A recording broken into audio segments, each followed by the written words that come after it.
Hello? Ang tagal ko na hindi nag-upload ng vlog, diba? Tapos, ngayon, mag-OJT na ako mag-OJT na ako next week nga, promise. Friday ngayon, and ang date ngayon is 12 ng June, 2026. Ay, naku, kinakabahan ako. Hindi ko alam kung bakit. Tapos, ang dami ko nasa isip ngayon, pero hindi ko alam kung ano. And nagkikwento ko na din sa inyo kung ano yung nakakapag bumabagabag sa isip ko lately. So, eto kasi yun. Sana narinig niyo ako kahit may electric fan.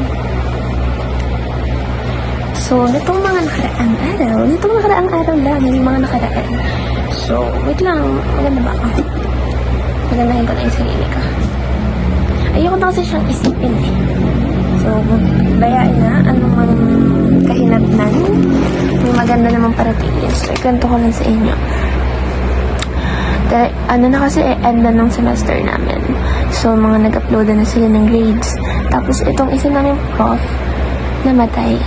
Ngayon, so, wala naman may gusto na nangyari. Unfortunately, yung pumalit, hindi siya nakapagbigay ng grade sa amin. That's why, ang nagbigay sa amin ng grade is yung isang, kasi he has the power to, he's the right, the power, I don't know. Now, yung binigay niyang grade, nagulat ng lahat.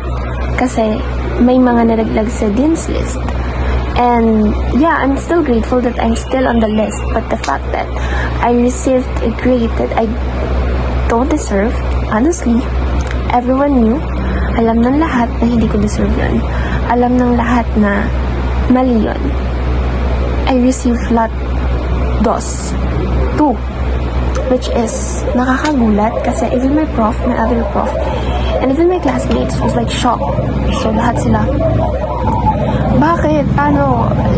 Tapos, ang nakakapanglumo pa is yung mga taong hindi talaga deserving makatanggap ng mataas, sila pa yung nakakuha. Diba? So, lumapit kami, madami kami nagreklamo. Nilapitan namin siya.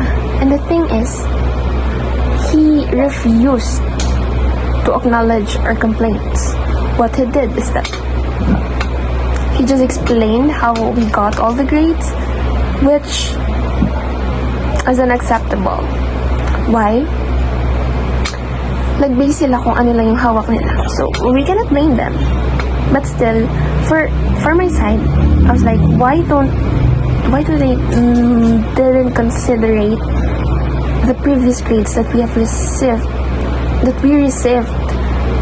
nung last na tinuruan kami, nung last na hinandal kami ng prof na yun, nung nabubuhay pa siya. Kasi kung makikita mo yung grades na na-receive namin doon, hindi siya nagbabagsak basta-basta. Never. Hindi siya ganun.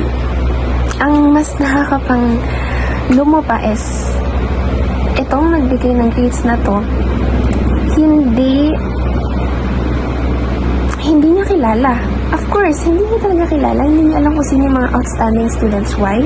Kasi hindi naman siya nag-stay sa class. Okay, nag-stay siya sa class. For what? Just to listen to us while we report. That's it. Walang effort. None.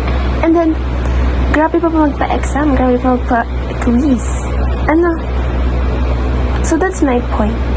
Hindi niya talaga makikilala kung sino yung mga nararapat na students na makareceive ng ganitong grades kasi hindi naman talaga, hindi niya ino-obserbahan, hindi niya ino-acknowledge, hindi niya alam, wala siyang alam.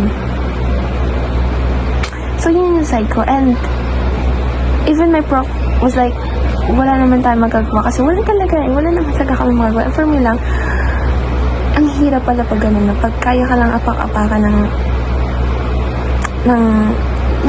isang tao kasi may mataas siya at ikaw, nandyan ka pa lang, nandito pa lang ako estudyante pa lang ako ng gagawin ko. And my ate told me na just accept it and move on kasi baka maging prof ko pa rin siya and baka pag-initan ako. So yeah, she's got the point. And I just cried, and until now I'm still not moving on. Parang nandito pa din yung inis, sakit, and hinagpis for those na kayang invalidate yung feelings nila, okay. But for me, for us, na we did our effort, talaga nag-effort kami. Every morning may mga vlog ako dyan na 3 a.m. to nag-aaral talaga ako para sa subject na to kasi alam kong gano'ng kahirap. And talaga nagsisikap ako. Alam kong hindi ko deserve yung grade na yun. Alam kong I deserve more than that. And alam ko may maganda tong balik sa akin. Alam ko. And ayun, nagmamessage sila na magpa-DL posting. And ayoko, wala ako sa mood sumali. So yeah, I just accept that. But I know myself na I deserve more than that. And hindi ako tatanggap ng kahit na anong excuses. Because I know I did my part well and I stood out. So, what upsets me more is that he's a man. No, he's not a man. But men do those stupid things. So yeah.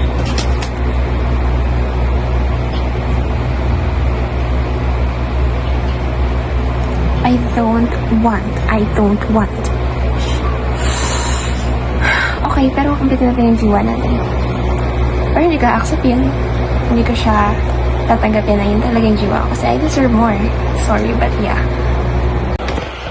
So, ituloy natin yung vlog. Ipapakita ko lang sa inyo yung reaction ko habang tinitignan yung jiwa ko. Okay, para malaman nyo kung ano yung feelings ko today. Actually, gusto ko lang talaga siyang ilabas kasi ayoko nang kinikilig na siya.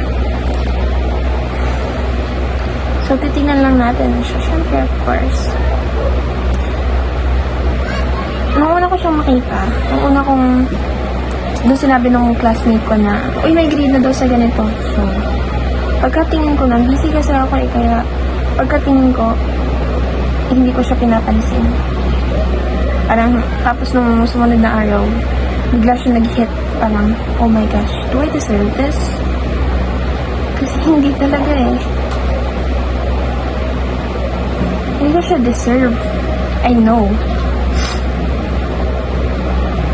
Hindi ko siya deserve. Actually, kung hindi yan loss, laki ng jiwa ko. Nilagay ko yung best ko dito. Tapos ito yung narisip. Oh my gosh. Alam, gusto niyo pakita yung follow ko sa isa kong prof. Ito yung sabi niya.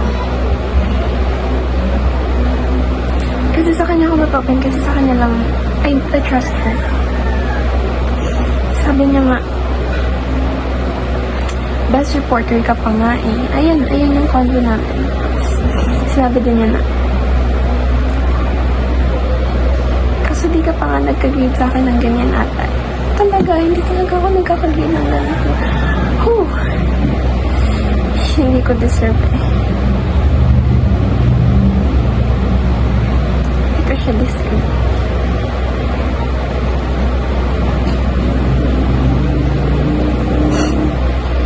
I deserve more. Alam ko yan. Hindi ako tatanggap ng ganito basta-basta.